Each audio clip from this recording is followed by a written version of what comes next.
आज की वीडियो में बात करेंगे डेंगू फीवर के बारे में। डेंगू फीवर क्या है और इसके क्या साइन और सिम्टम है और इसमें कौन सी मेडिसिन दी जाती है, इसके बारे में डिटेल में देखेंगे।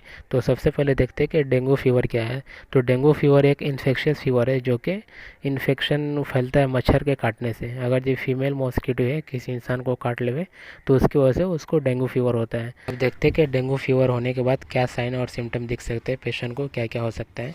तो सबसे पहले पेशेंट के अंदर जो प्लेटलेट्स है वो कम हो सकता है, 1,50,000 से भी कम हो सकता है प्लेटलेट्स। इसके अलावा बुखार लग सकता है, 100 से 102 डिग्री फ़ारेनहाइट बुखार लग सकता है। इसके अलावा बॉडी में पेन हो सकता है, चलने में दिक्कत हो सकती है, गले में दर्द हो सकता है, नौसिया हो सकता है या वॉमिटिंग हो सकता है या डायरिया हो सकता है या एनोरेक्सिया हो सकता है। एनोरेक्सिया यानी भूख कम लगना। इसके अलावा ब्रेडिकार्डिया हो सकता है। ब्रेडिकार्डिया का मतलब होता है जो हार्ट रेट है वो कम हो जाना, ये हो सकता है। इसके अलावा डायसूरिया होता है। डायसूरिया का मतलब पेशाब में जलन हो सकता है। इसके अलावा कॉन्स्टिपेशन हो सकता है या पूरे बदन में दर्द हो सकता है। ये सब कुछ उसको सिम्टम हो सकता है अगर ये किसी को डेंगू फीवर है। करते इसके ट्रीटमेंट के ऊपर क्या क्या मेडिसिन दी जाती है। तो ट्रीटमेंट के टाइम एक बात याद रखनी है कि IM इंजेक्शन नहीं देना है, वो कंट्रा इंडिकेटेड रहता है, तो मांसपेशी में इंजेक्शन नहीं लगाना है। इसके अलावा IV फ्लूइड दे सकते हैं। IV फ्लूइड यानी जो नस के थ्रू बॉडी में पानी नहीं चढ़ाते हैं तो वो दे सकते हैं। इसके अलावा ओरल फ्लूइड दे सकते हैं। अगर जो पेशेंट खाने की हालत में तो ओरली उसको फ्लूइड दे सकते हैं। जो भी है अपना बॉडी डिहाइड्रेट हो जाता है तो उसको मेंटेन करने के लिए फ्लूइड दे सकते हैं ओरली। इसके साथ पेशेंट को बुखार कम करने के लिए कालपोल 500 mg या कालपोल 650 mg दे सकते हैं, जिसमें पैरासीटामोल रहेगा।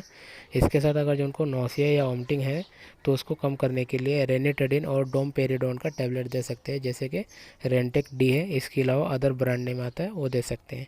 इसके अलावा एंटीबायोटिक के तौर पे मॉक्सिकैंड सी भी दे सकते हैं, जिसमें एमोक्सिसिलिन और पोटेशियम क्लेवेनेट रहता है। इसके साथ आपको लीफी वेजिटेबल साग सब्जी वगैरह ज़्यादा खाने के लिए बोलेंगे या फल फ्रूट खाने के लिए बोलेंगे, ताकि बॉडी में प्लेटलेट्स बढ़े धीरे धीरे। बॉडी में जो प्लेटलेट्स कम हो जाता है तो आमतौर पे ये लोगों का मानना रहता है कि ये कीवी का फ्रूट खाने से या पपीते का जो पत्ते का जो रस होता है वो सब पीने से प्लेटलेट्स बढ़ता है, लेकिन ये मेडिकली प्रूफ नहीं है कि ये सबसे प्लेटलेट्स बढ़ता है। इसके अलावा बॉडी में अगर जब प्लेटलेट्स कम हो जाता है, 20,000 से भी कम हो जाता है प्लेटलेट्स, तो उनको प्लेटलेट्स का इन्फ्यूजन चढ़ाया जाता है। अब देखते हैं कि बॉडी में प्लेटलेट्स काउंट कितना होना चाहिए और प्लेटलेट्स का रोल क्या रहता है बॉडी में।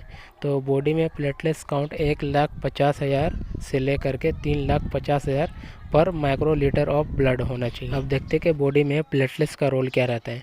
तो बॉडी में प्लेटलेट्स अगर जब बराबर है तो उनको ब्लीडिंग नहीं होती। अगर जब प्लेटलेट्स बॉडी में कम हो जाता है, धीरे धीरे कम होते होते वो इतना कम हो जाए कि वो 20,000 से भी कम हो जाए, तो उनको हो सकता है कि उनके बॉडी में इंटरनल ब्लीडिंग होने लगे। हो सकता है कि इंटेस्टाइन में ब्लीडिंग वगैरह हो। तो इसके लिए प्लेटलेट्स का बहुत ज़्यादा अहमियत रहता है बॉडी में। अगर ये कम हो जाए तो उनको बहुत ज़्यादा खतरा बन सकता है। तो प्लेटलेट्स का इन्फ्यूजन इसके लिए चढ़ाते हैं ताकि बॉडी में इंटरनल ब्लीडिंग वगैरह ना हो।